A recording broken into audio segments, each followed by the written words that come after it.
college at God's Bible School, I got a job working at a high-rise hotel in downtown Cincinnati as a valet. The affluent folks of our world would come in and we would take their nice cars to the parking garage just a few blocks away, and it was a pretty good job, good exercise, and the tips weren't bad, and so I enjoyed it. And one night I was working, and one of the bellhops, the only bellhop that was left, said, "Rodney, I'm going to go home early, and people aren't going to come in. It's near 11 o'clock, and if somebody comes in, would you just take their luggage to the room, and I think you can do both, park the car and take their luggage?" I said, "Sure." And as it would happen, somebody came and had a pile of luggage, and so I got on the elevator and took it to their room, and got on the elevator. It's now 11 o'clock. I got off at 11 o'clock. I got on the elevator on one of those high floors of that hotel and hit the down button back to the lobby.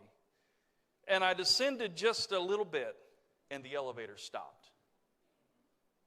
I thought, well, this is odd. And so I hit the button again, and nothing happened, and jumped up and down a little bit. Nothing happened. Hit all the buttons. Nothing happened. I hit the fire bell finally. Nothing happened. Oh, just a bunch of noise. Just a bell. I thought, what am I going to do?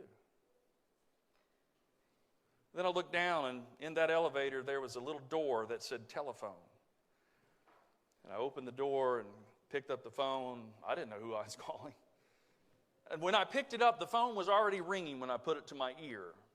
And shortly, a lady's voice on the other end said, "Can I help you?"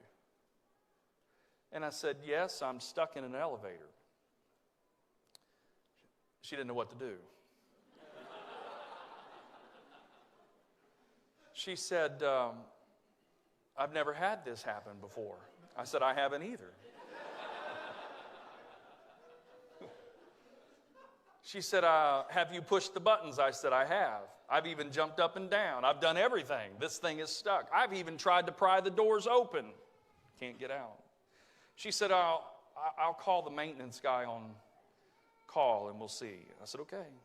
She said, "Don't hang up the phone."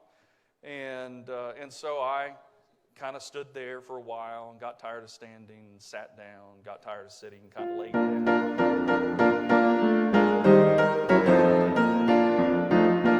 She every once in a while would say, "It's okay." And she said, "The maintenance guy can't help you." She said, "You just go to the fire department."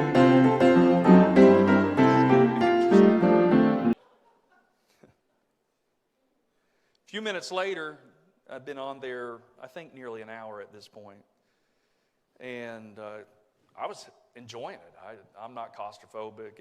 It wasn't bothering me. Obviously, it wasn't going to crash to the ground. I mean, it was stuck. And I hear somebody yell from the top of the shaft, "Hey, sir!" "Yes." "We'll be down in a minute." I thought, this is going to be really neat. I'm going to get to climb out of this elevator, up through the shaft, and it's going to be neat.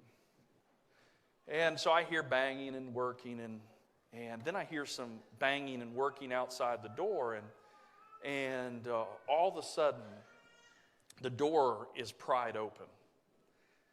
And there is a gentleman standing, a man in uniform, standing on a 8-foot ladder.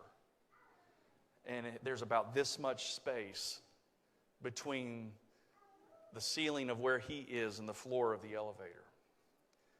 And he said, "Sir, do you think you can climb out of this?" I said, "I think so." And he said, now you got to be careful, because as soon as you get out, there's a huge gap, and if you fall, you're falling down the elevator shaft. I said, "Okay, this is exciting. Hardy Boys happening in real time."